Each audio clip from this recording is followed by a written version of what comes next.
Welcome to the Arrington Gavin Show. Real talk, big opinions, and fearless conversations. From the front lines of politics to the latest in pop culture. From breaking sports headlines to the stories that move the world. Nothing's off limits, and nobody's holding back. Arrington Gavin is here to break it down, build it up, and keep it all the way real. So turn it up, lean in, and let's get into it. This is the Arrington Gavin Show.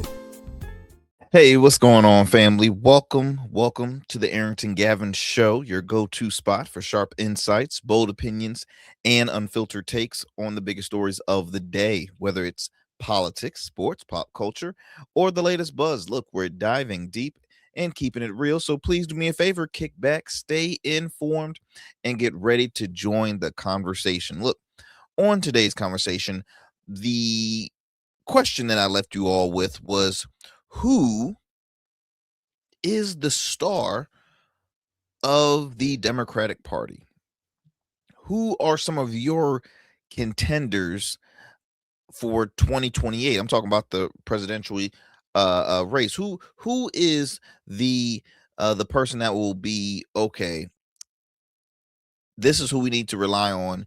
That will be a wonderful replacement of the administration we have now. Right? Who's that person? Is it the Democratic side, or is it the Republican side, or is there someone third party, whether that's the Libertarian Party, Green Party? You have a number of independent parties and candidates that have tried to pursue the presidential seat and has come up short, obviously, because we live in a two-party system where the money's going to either go to the right or to the left. And so I asked you this question because I'm always curious. I have conversations with my friends who lean more liberal. Then I have, conversation with my friends that lean more right. And I'm like, hey, who are your contenders? Who is someone that can be the next in line to run the country? So we're going to talk about that later on the show.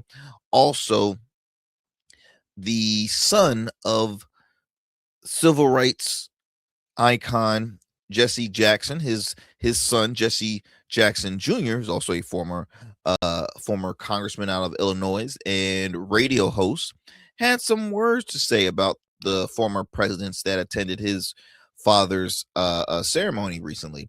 And I'm like, whoa, he has some words to say about that. So we're going to talk about that later on in the show. What else we got on tap? Oh, a California representative, Kiley, I believe the gentleman's name is, recently left the GOP, is now registered as an independent, which kind of makes a very, very small, narrow majority for House Speaker Johnson.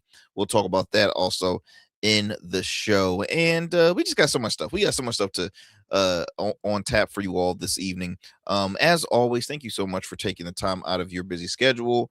I truly appreciate the support, the continued support that I have received. Right, I always get the great comments and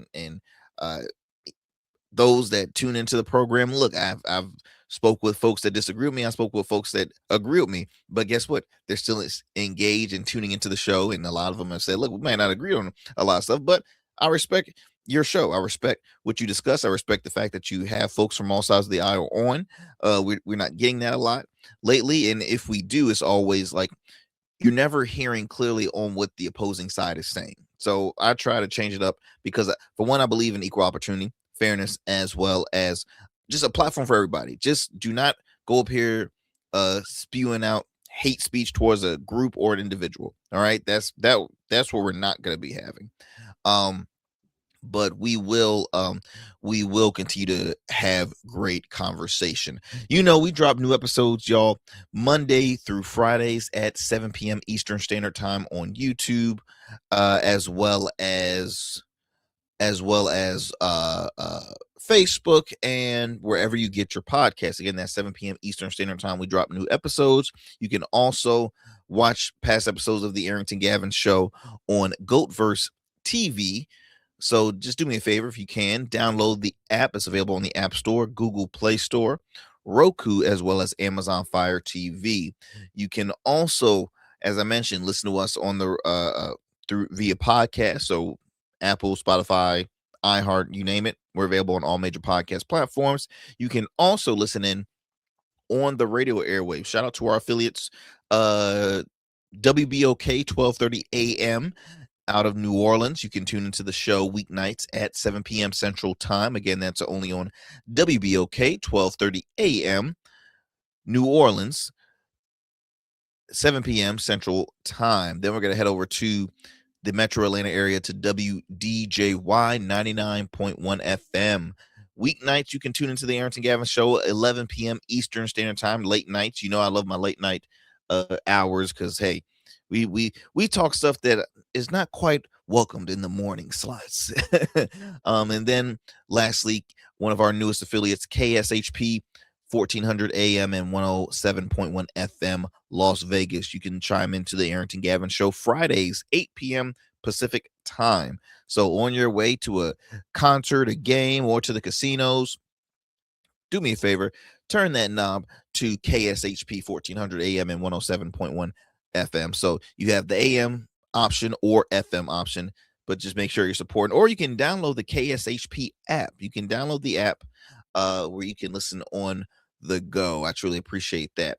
All right, my friends. So what else do I got for you? Oh, for those I mentioned, we're on YouTube. So if you could do me a favor, subscribe to the channel, share with a friend, share with family. I truly appreciate that. We want to continue to grow our channel, grow our subscribers. Give us a thumbs up. It helps with the algorithm. We see growth each and every day through our viewerships as well as subs. So we want to continue to keep that momentum going. I believe that is the regular spiel I have for you. But before we head to a commercial break, it's something I have to get off my chest here. It is something that I have to get off my chest. So early this morning, I received a text from a close family friend. I'm not gonna say his, and he probably tunes into this, but that's perfectly fine. I mean, again, I don't care.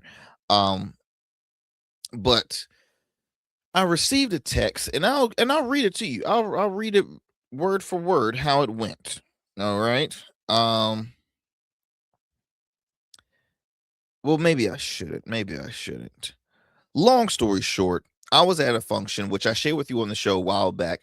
I was at a function held in my home city. It was a gala where we what was it? It was like the 57th annual. It was a gala honoring one of our elected officials, Dr. Pat King, who serves on city council. Pat King is a Democrat. I've also, ran into other elected officials who I consider, friends. They've been guests on the show. Some of those folks that I've, exchanged conversations on the regular, right? And I had taken a picture with them. For one, I respect office. That's just, you don't have to like it. I could care less what you think, but I respect office. They put that's just first and foremost. Two, if you treat me with respect, guess what? I will treat you with respect. If you treat me and my family with respect, I will exchange the same to you. If you come at me yelling, badgering, guess what? I'm going to respond in the exact same way. That being said, took pictures with folks. That's what I do. I'm a social butterfly. I tell you all the time, I have friends on all sides of the aisle.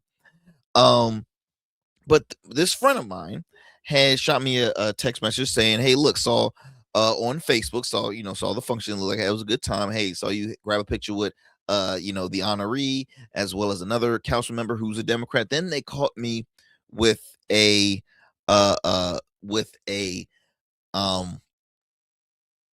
congresswoman. I had a picture with Congresswoman Jen Kiggins, a conservative, a Republican congresswoman serving Virginia's 2nd congressional district. Now, this person, and look, the congresswoman can let you know, hey, look, I've had folks say the worst things about me, and I'm gonna say exactly what was said here in this text. And again, not trying to make the person, because we had the conversation this morning. made up, it's whatever, right? The individual, well, you know what? Out of respect, I'm not going to specifically say, let's just say this individual was not a fan or a supporter of Jen Kiggins. And at the end of this message, they said the post was giving Tim Scott and Byron Donalds. Now, for me, that's a kind way of saying sellout, however you want to put it. I can think of other words, but I'd rather not say, because again, you can listen to this show on certain radio outlets, and I want to be respectful to those in charge and the station. But I know exactly what they were trying to say. I know exactly what that message was. Joke aside, whatever, I know exactly where it was going with. So I just want to kindly, let me just say this clearly, because this is the part of what's wrong with politics right now. Okay. This is a perfect example of what's wrong right now. Now, I've shared this many times. Sometimes I get tired of repeating myself, because those who are supporters of the show, you know my story. But for those who are just now finding out who the hell I am, hey, you're welcome. This is, by the way, this is episode 541. So you're just now getting to know me. I'm an independent, which means, okay, look, I talk to Democrats, Republicans, anyone else willing to have a real conversation about the issues affecting our communities. Here on this show, all are welcome. Matter of fact, I've had on Republicans left and right. I've had on Republican chairs left and right. I've had Democratic chairs left and right. I've had independent kids. I've had libertarians. I've had everybody, Lottie Dottie, and everybody on this show. Okay. And they have the exact same opportunity, the exact same time, the same seat. They have the opportunity to share their platform. And hey, look, if I push back on, I'm push back. But at the end of the day, I'm here to have a conversation. I'm not here to have a debate. I'm here to have a conversation. Okay. A picture with someone from another party does not mean I've joined their team.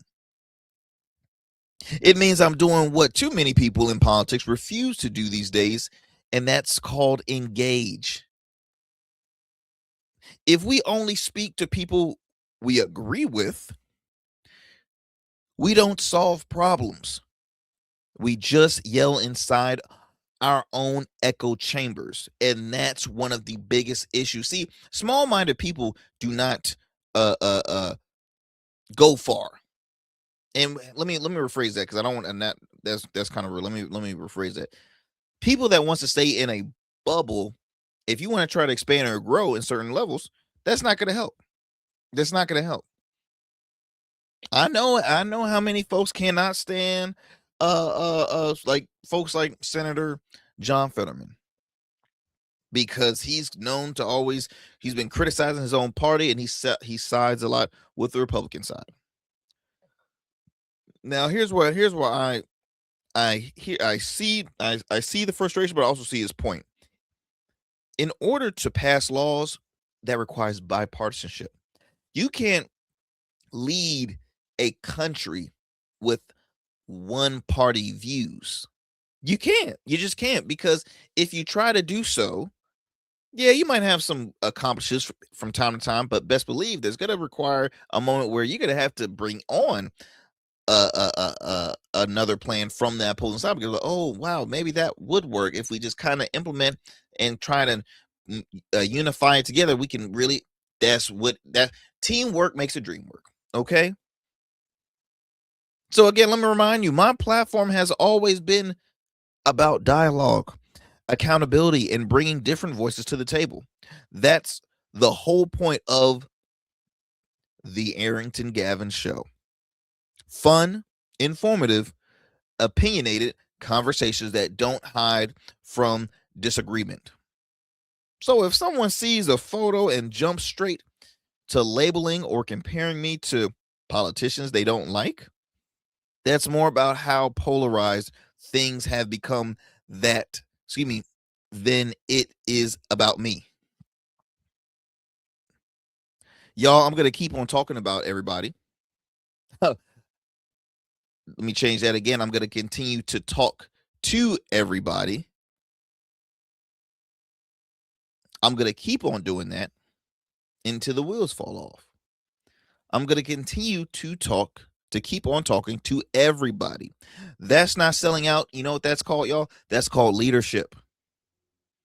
That is called leadership.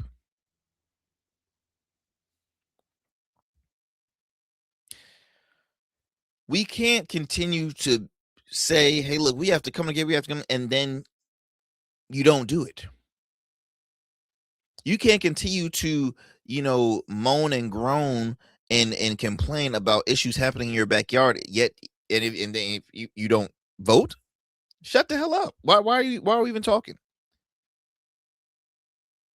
If you're a person that wants to see growth, look, I'm not saying change your voting ways. If you are a strong Democrat and you only lean blue, hey, that is your right. Okay. Look, there's elected officials on both sides that I agree with from time to time. But at the end of the day, I'll be damned if I'm going to be hemmed up to one party. What kind of sense does that make? What kind of sense does that make? I got smart viewers and listeners here that are business owners, entrepreneurs. Do y'all only sell to Democrats? If so, how's business going? I mean, if you're fine, that's cool. But if you're only catering to Democrats, then what does that? So you don't cater to independents? You're not catering to libertarians? You're not catering to Republicans? Like what? And I'll ask the same question for those who are Republican voters. Do you only offer whatever product or brand or whatever to Republicans? I've never, as a business owner, I've never been that person to say, okay, I only want one demographic, one, what do you call it? Salary bracket, one conformer. Like, I'm only going to cater to this one side. That's ridiculous. That's pure T ridiculous. So I had to get that off my chest because, again, if you want to call me a name or something, say it to my face. Now, this friend, because he still is a friend, old head, right? 60 years old. He, we had the conversation and I told him, look, I'm not the person that's, looking at this as, I'm not an opportunist. The congresswoman that I had a picture with is currently running for re-election, and I hope to have her on the show to share her platform.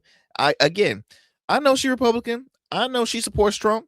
I know I don't agree with her political views, but at the end of the day, she's more than welcome to have a seat here on the show to have a conversation. What kind of sense does it make if I have candidates from one side and not hear from the opposing side? What sense does that make? What sense does that make? We live in a world where 64% of people identified as independents. What kind of sense does that make? What kind of sense does that make? Doesn't make any sense. I know. So, good luck for those that continue to give you bias and partisanship. Because look, there is a market for it, right? You see Fox, you see Newsmax, you see all the far right leaning platforms and outlets. You see your MS Nows, MSNBC, CNNs. You have your liberal leaning media and platforms. So look, there is a market for it. I'm not saying do not have it. All I'm saying is that's just not me. So if you want to continue to criticize, saying Arrington, you sell it, you have the right to say whatever the hell you want. But you know what I have the right to say? Y'all can also kiss the dark side of my backside. All right. I can also say that. I said that in the kindest way, the cleanest way I can say it. All right, y'all. Enough of my rant. I'm gonna let's go to commercial break. When we come back, let's get this show on the road. You're listening to the Arrington Gavin Show. Do not change that dial. We'll be right back after these commercial breaks. Let me tell you something most people get wrong about suits. A suit isn't just about you wearing it. It's how you show the world who you are. It's your handshake before you say a word, your presence when you step into any room. That's why we design statements at Dapper Luke. We don't just make suits. We'll start with the fabrics that tell your story, luxurious wools, silk, linen, and blends sourced from the finest mills in Italy, the UK, and India. Then we'll combine that with your vision, your personality, and your style. Every detail is tailored to you, from the fit to the finish. Whether for your wedding, a gala, the boardroom, we specialize in creating custom suits that are unique, just like the men who wear them. We spent years perfecting this craft, apprenticing under designers in New York and showcasing collections in New York and for Baltimore Fashion Week. None of that matters as much as seeing the look on your face when you try on your custom suit. Over 900 clients have already trusted us to deliver the best custom suits. They trust me to deliver the confidence. We proudly serve Virginia Beach and Baltimore and would be honored to bring your vision to life next. Let's create something unforgettable. Book your free consultation today at www.dapperluke.com. Order your beard care products with Rugged Evolution. We're your local beard care line that supports the maintenance of your full, mature beard. Our line includes conditioning shampoos, moisturizers, balms, oils, shaving lotions, and exfoliating soaps. These products moisturize, hydrate, nourish, and have all the natural ingredients for a healthy beard. Log on to our website or download our app to place your orders. Become a man of distinction with Rugged Evolution Beard Care. And remember, Rugged is the new smooth. And we still in traffic. Don't look familiar, do I? Not in this seat. Hey, what's that you listening to? Here to host today. Hey, turn it up. Yeah, this that new Gold Verse app. I got you. So y'all want to know where the goats are? They're off on the sidelines. Looking for fresh, relevant content wherever you go? What was the name of the app he said? Introducing GoatVerse TV. GoatVerse, that's what it's called. The free streaming app that brings you the best podcasts, current events, and thought-provoking opinions all in one place. Download it now from the Apple Store or Play Store.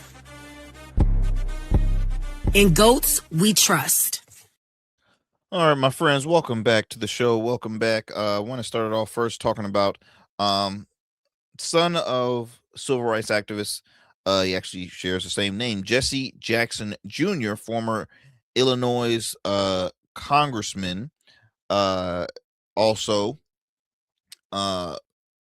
talk radio host. I know he hosts a radio program, and to my knowledge, yes, he has announced last year that he would be running for Congress again to reclaim his congressional seat for the 2026 election. So currently he's running to win back his congressional seat that he once served. Jesse Jackson Jr. is somebody that doesn't shy away from sharing his thoughts, right? We all know his background. He had, served some time. He had since then, he learned from that mistake. He's very outspoken. He knows the game because, again, he served as a member of Congress for from 95 to 2012. So that already tells you his experience on Capitol Hill. But look, we all know that the passing of a legend, civil rights legend, Jesse Jackson, really impacted a lot of folks. And he left, he had been suffering with an illness for long. I believe it was MS. And he had a star-studded ceremony, multiple ceremonies, right? And so it was asked by the family, do not bring politics into this celebration of life. Do not bring politics into this. That's a fair request, right? How hard could that be? How hard could that be? Because we're here to celebrate a life of an individual who his impact touched not just not just liberals, but Republicans to independent. People that he didn't agree with, they still respected Jesse Jackson. So here's what Jesse Jackson Jr. had to say recently about the former presidents who attended the funeral. And this is reported by FoxNews.com. Jesse Jackson Jr. rebukes Obama, Clinton, and Biden for not truly knowing his fathers during memorial service. I quote, it says here, yesterday I listened for several hours of 3 United States presidents who do not know Jesse Jackson. Let me continue to read this for you.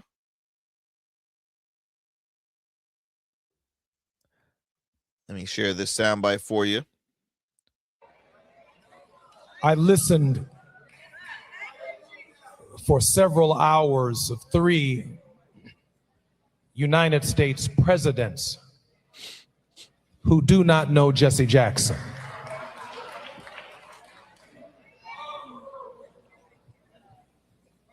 He maintained a tense relationship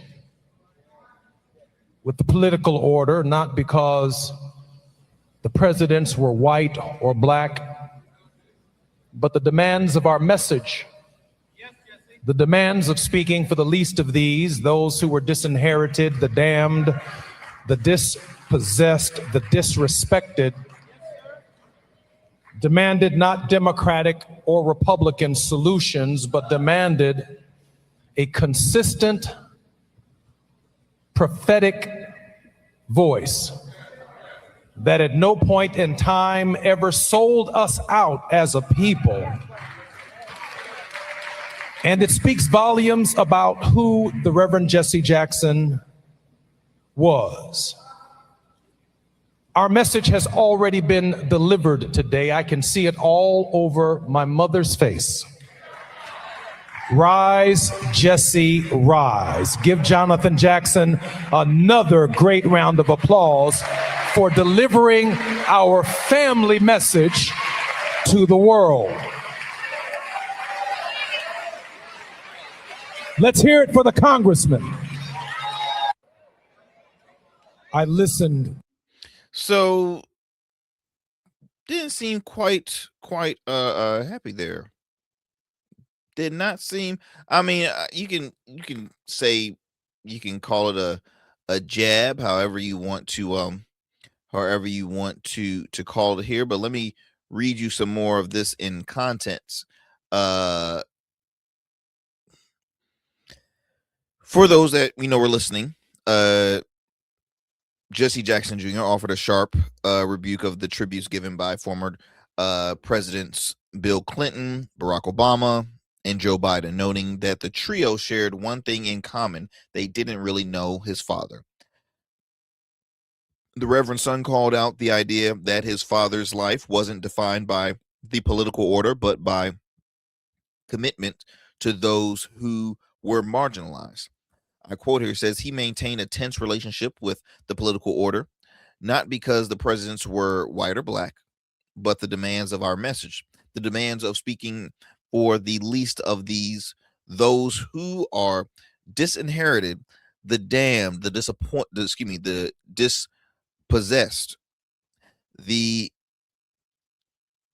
disrespected, demanded not Democrat or Republican solutions, but demanded a consistent prophetic voice that at no point in time sold us out as people.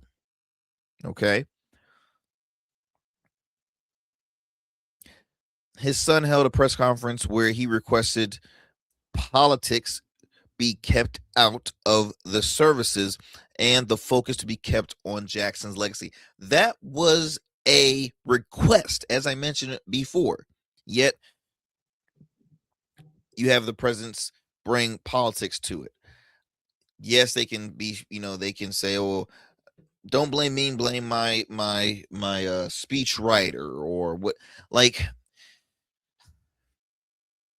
to a point, I'm like this. You can't. There is a point where you have to say, let's not make this about politics, especially when it's a service. When it's a service. I mean, there was a moment. Remember when? And I'm blanking on whose funeral it was. You had President Barack Obama sitting next to Donald Trump. Whoa, who would have thought, right? Who would have thought you would have saw that?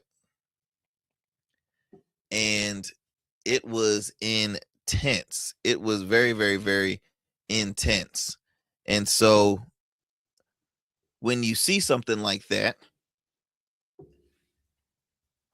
you're like, listen exactly what this man is saying. He's saying, avoid the politics and let's talk about legacy. Let's talk about legacy. Real quick, y'all, we're going to take a quick break. We have some more to discuss on this story, but I have to take a quick break, having a little bit of difficulties on the back end here. We'll be right back after this commercial break. Every man has a story to tell. Your ambitions, your achievements, your legacy. Your suit should reflect that story, crafted precisely, designed for impact, and tailored exclusively for you. We work with only the finest fabrics, luxurious wools, silk, linen, and blends from world-renowned mills in Italy, the UK, and India. These fabrics are the foundation of custom suits that exude elegance and stand the test of time. But a suit isn't just about fabric, it's about fit, and it's about confidence, and it all starts with you. When you work with me, you'll receive a personalized consultation, whether in person or over Zoom. Together, we'll explore your vision and discuss your needs, and we're going to bring your ideas to life. My journey as a designer includes apprenticing under New York-based designer Clavon Leonard, showcasing collections at New York Fashion Week, Algeria Fashion Week, and the prestigious Baltimore Met Gala. That experience is what we bring to every suit we create, from weddings to corporate events and everything in between.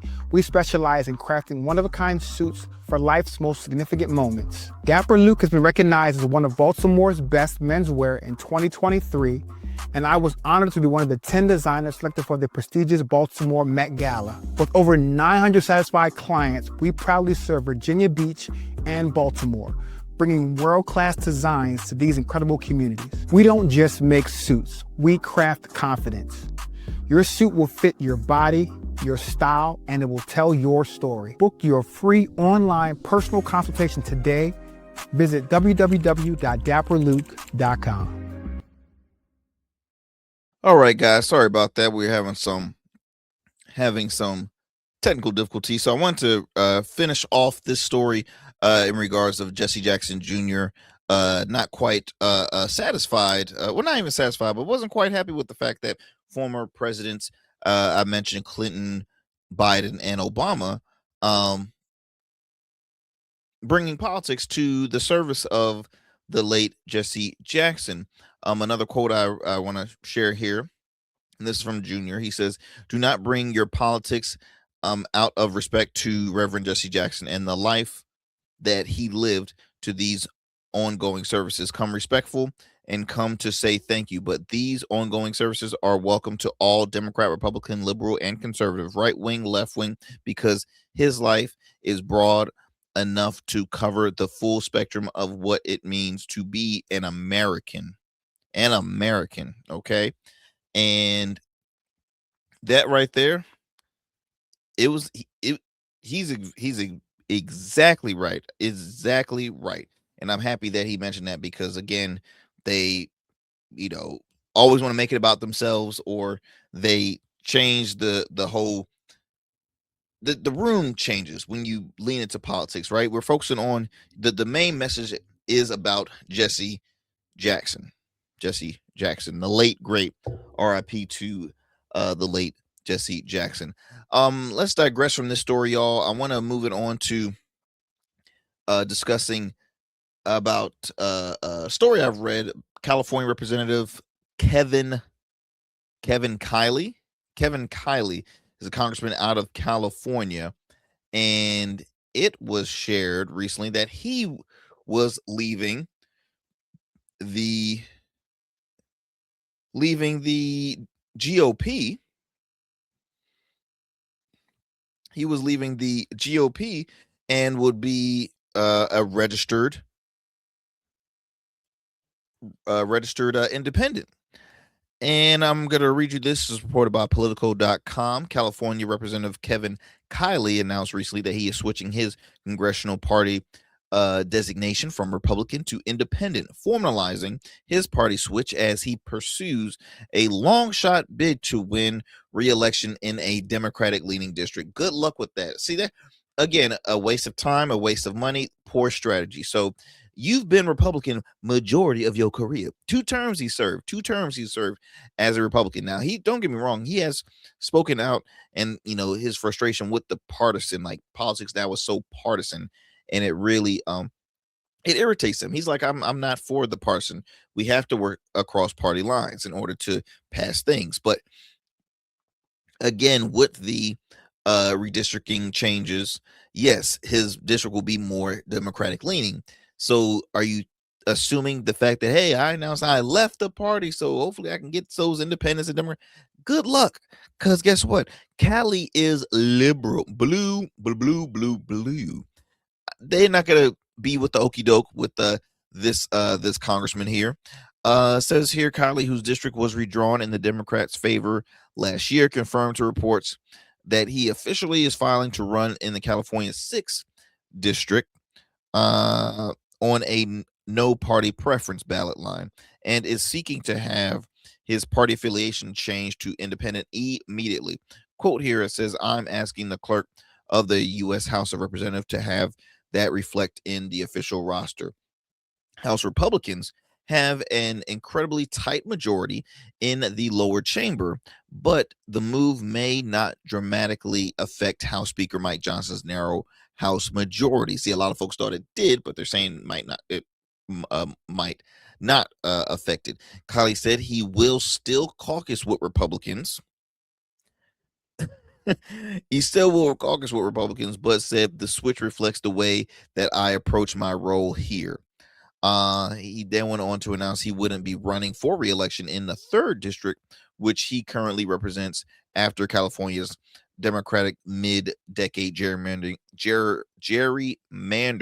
drew 5 Republican-held districts to benefit Democrats. Now, he has also said he won't be running as a Republican and denounced partisan politics, part of his broader effort to win re-election by tackling towards the middle. But again, if you're caucusing with Republicans, I don't know if he really truly swayed your way. Again, it's just, folks, you got to start thinking between the lines here. What's their true intentions, right? What's your true intentions on running as an independent? So I've explained here. We had a local race. We had a local sheriff's race. We've had him on at the time, Sheriff Rosado.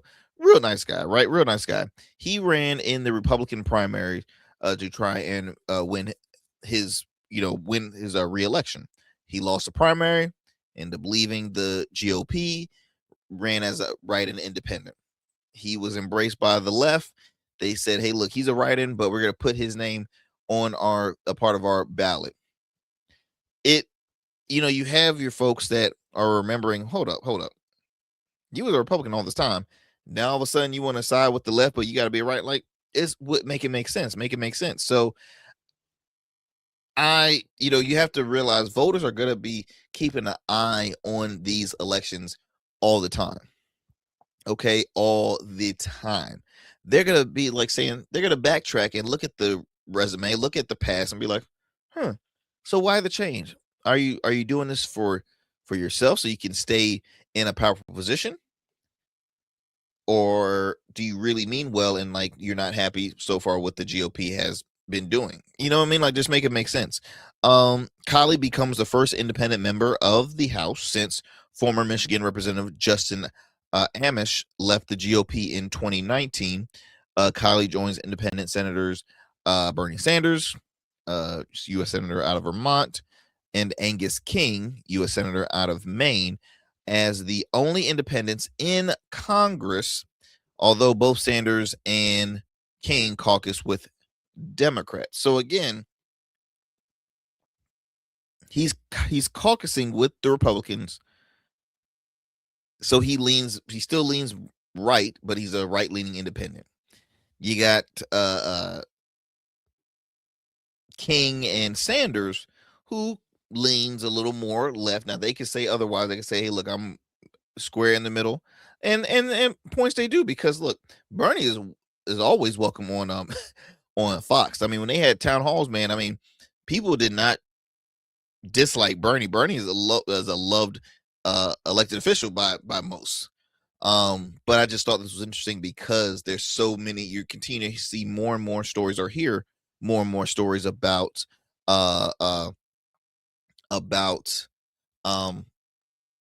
elected officials leaving their political parties and just saying, "Hey, look, I'm done with this whole partisan stuff. I can't take it anymore. I can't take it anymore." Let's see here.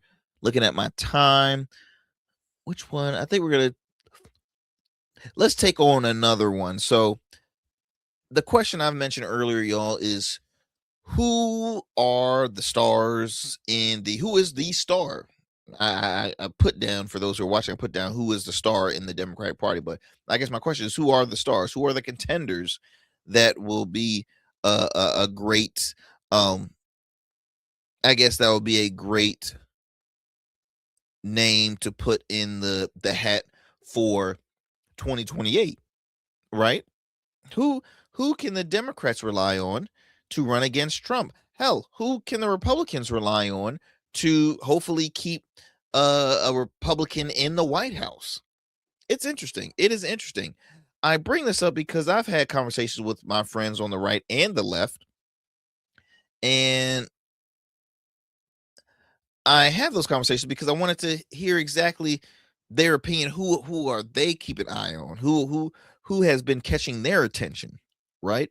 Who has been catching their attention? Now, recently, Stephen A. Smith was on Sean Hannity's new podcast. I think it's called Hanging with Sean or Hanging with Hannity, something like that. It's on because Fox corporate, they're having their, they're building their digital presence. Anyway, Stephen A. Smith sat down with Sean Hannity, and Sean had asked Stephen A. this question here. Names are 3 people in your head right now that you'd vote for president. You won't like it. You won't like it. I don't care. I'd vote for Westmore, governor of Maryland. I'd vote for Josh Shapiro, governor of Pennsylvania. Mm-hmm. I'd vote for Marco Rubio. Okay. Talk about, what is it about Marco? He's an adult in the room. There is no questioning his qualifications for the job. If it's Marco and anyone other than Wes and Josh, you vote for Marco over the Democrat? Yes. Over Newsom? Yes. Over Kamala? Yes. I'd vote for Marco Rubio over anybody that's out there right now other than Westmore or Josh Shapiro. Names are 3 people in your head right now that you'd vote. Okay, so you heard that right. You heard that right. He said, let me take this out here. He said his three, Stephen A's 3. I think I heard two Democratic candidates. Westmore, governor out of Maryland, Josh Shapiro, governor out of Pennsylvania, and the Secretary of State, Marco Rubio. Marco Rubio also served. Did Marco serve in the Senate prior in Florida? Marco, who was his position before he was? Okay, I was right. Yes, he did serve as a senator. So yeah, a longtime senator in Florida. So Rubio is currently the Secretary of State under the second Bush administration. And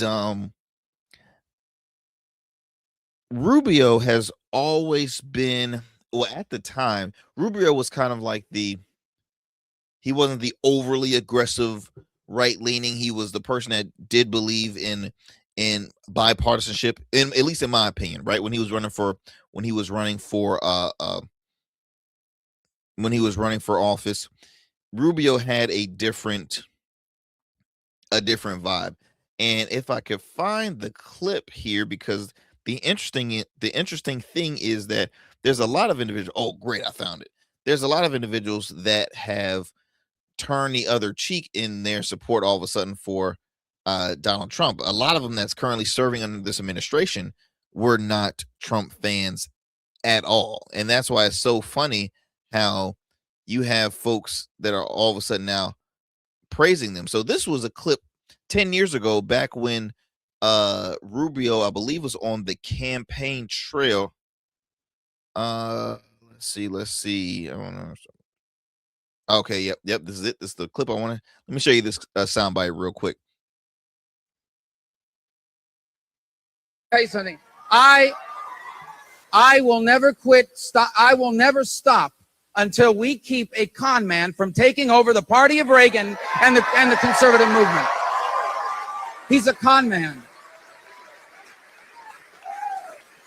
He's a con man. He's a con man. I'll tell you why. Number one, look, people are angry and frustrated and scared about the future. Okay? People are working harder than they've ever worked in their lives, and they're running in place. And he swoops in and is taking advantage of that. He's taking advantage of that. He's telling people, I'm going to fight for the little guy. I'm fighting for the working class. Here's what he doesn't tell them. He has spent a career in business, 50 years, sticking it to the little guy. Sticking it to the little guy. When his companies went bankrupt, the first people that didn't get paid were the subcontractors, the plumbers and the pipe fitters and the people that laid bricks and all those people that worked for a living. They didn't get paid. He got his money. They didn't get theirs. He's going around telling people, oh, I'm fighting to keep other countries from taking our jobs. What is he talking about? You ever bought a Trump tie? If you buy a Trump tie, you're not just getting a tacky tie. You're buying a tie made in China or in Mexico.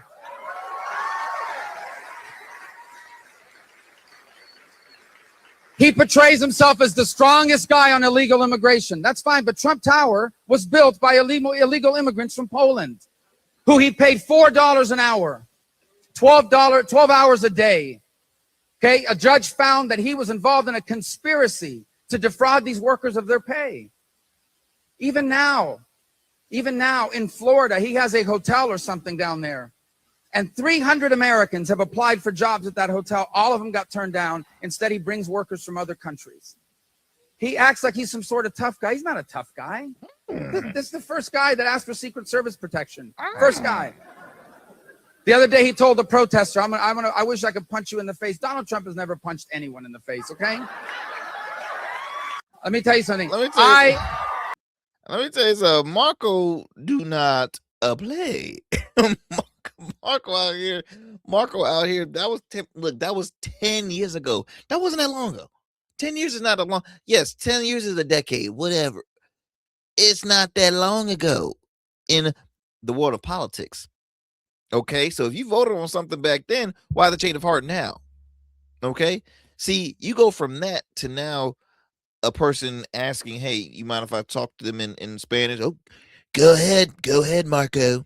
See, that's what gravitated folks to Marco, considering leaning on the right or voting for a Republican. So to an extent, I see, because I'll be honest, I look at both parties not really having good candidates.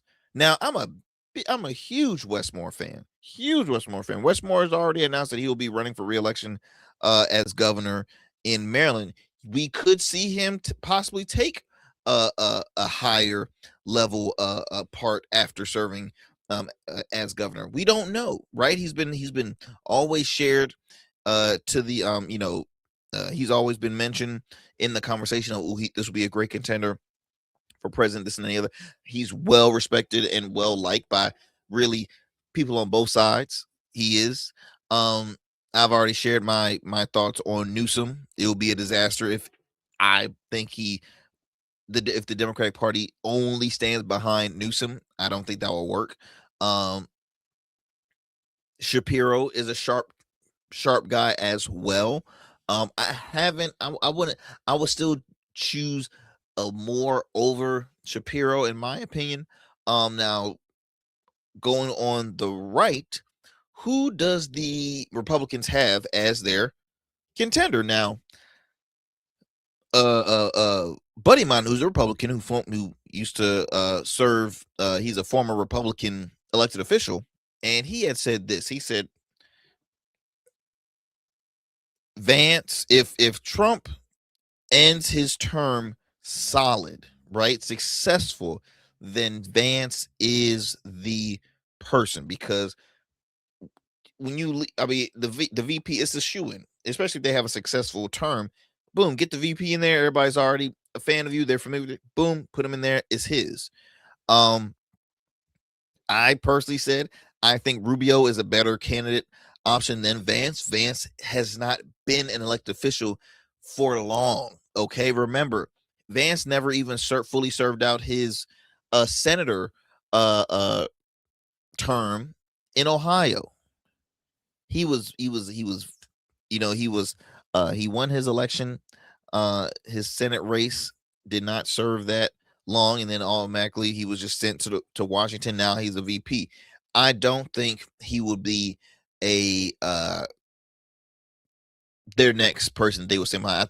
I think Marco has a better chance than Vance. Now, the hard part is, I don't know if y'all heard about this recently, talking about, taking pictures with folks. Rubio is being ripped for posing for grinning photo with ex-Proud Boys leader at a Florida summit. Gentleman's name was, if I can find it here, Tario, who was convicted of seditious due to his role in that January 6th. He was recently pardoned last year. He was one of the ones that was pardoned last year by President Trump. Now, just so I can refresh your memory on Proud Boys. Like, what is the Proud Boys? Because I already know some of y'all that are probably tuning in are like, can you remind us what's the Proud Boy? It don't sound good. It don't sound something that is appealing. So let me explain what the Proud Boys is. The Proud Boys are a far-right nationalist group that originated in the United States in 2016. They describe themselves as Western chauvinists, fraternal organization, but critics, civil rights groups, and several governments classified them as an extremist or a hate group. Now, the origin, again, founded in 2016 by Gavin McInnes and co-founder of Vice Media. He created the group during the 2016 U.S. election cycle as men-only organization promoting what he called Western values. Okay, Western values. He later distanced himself from the group in 2018. Now, core beliefs, I've mentioned Western chauvinism, belief in the Western culture is superior, anti-immigration nationalism, strong opposition to left-wing political movements, support of traditional gender roles. All right, so men are superior, women, y'all below us. That's basically what that is. The group officially says it rejects white supremacy, but critics argue that its rhetoric and alliances frequently overlap with white nationalist or extremist movements. Again, the structured membership, male only, and has chapters across the United States and other countries. Let's see here. January 6th connections, violent terrorist designations. I mean, it's a group that you definitely do not want to be seen in a picture with or support. And the thing is, Marco knows that. He know better, because see, you have never seen this clown, this former Proud Boys leader, in a picture with other elected officials. I mean, they know they will stay away from him, because they're like, oh no, he's an extremist. I'm not going. And Rubio over here cheesing, and you can easily say Rubio did not know who this individual was, being that he's had so many different ones. But the man he has a resemblance that you should know. You should know better. And here's the crazy thing. That gentleman that he took a picture with, he was supposed to serve a 22-year sentence for his role in the January 6 attacks, but it was commuted by, you got it, Donald Trump.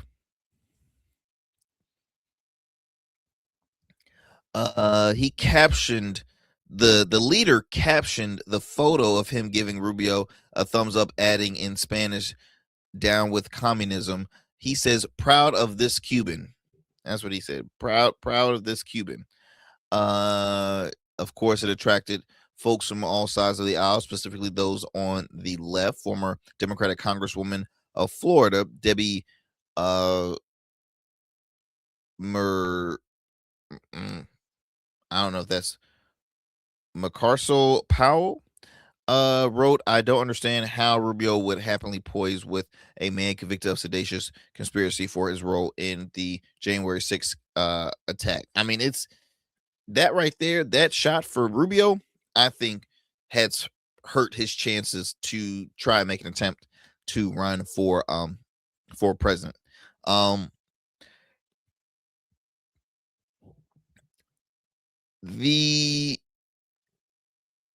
can I put this here? I think Rubio most likely will probably be finished with politics after his term is over of the White House. If he receives the support from the right to run, hey, could happen. It could happen. But again, little things like that. See, but one thing both sides will have in common is that they don't like the extremist ends. They don't like anything. Like, the right is not going to be always rubbing shoulder to shoulder with the Alex Joneses, right? The Nick Fuentes. Those guys are clowns to them. To me, like this individual right here. So Rubio most likely probably mess up your chances on pursuing, but yeah, there's gonna be folks that are gonna be like, hey, there's nothing wrong with what he did. There's nothing wrong with the picture that he took him, yada yada yada. But it definitely raises eyebrows. Obviously, the left is going to continue to attack Rubio. Most of the comments that I'm reading here is from folks from the left. You haven't heard anything from the right, and I think they're trying to be careful because a good number of them probably have re-elections happening during this midterm cycle. But I guess to end off this story, I repeat, who are the contenders for 2028?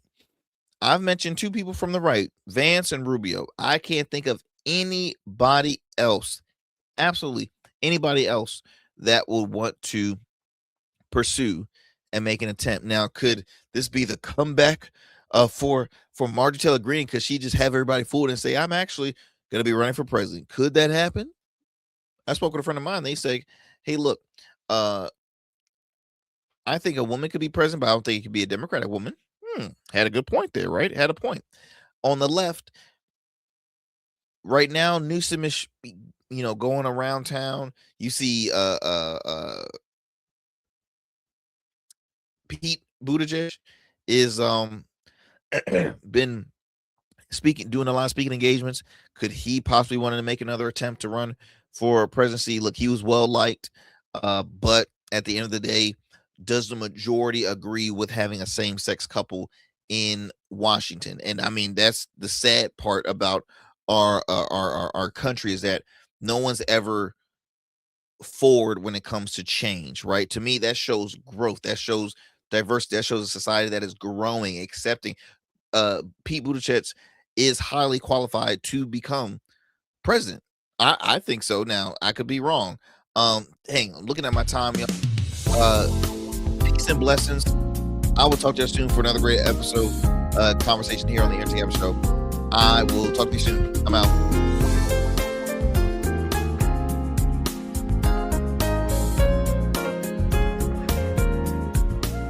That's it for tonight on the Arrington Gavin Show. Thanks for tapping in and keeping the conversation alive. Don't forget, stay connected with us on all platforms. Follow at Arrington Gavin on Instagram, Blue Sky, and X, and subscribe to the official Substack for exclusive takes and deep dives you won't get anywhere else. We're here every weeknight, same time, same energy, same real talk. Until next time, stay bold, stay sharp, and stay true. That's what we do on the Arrington Gavin Show.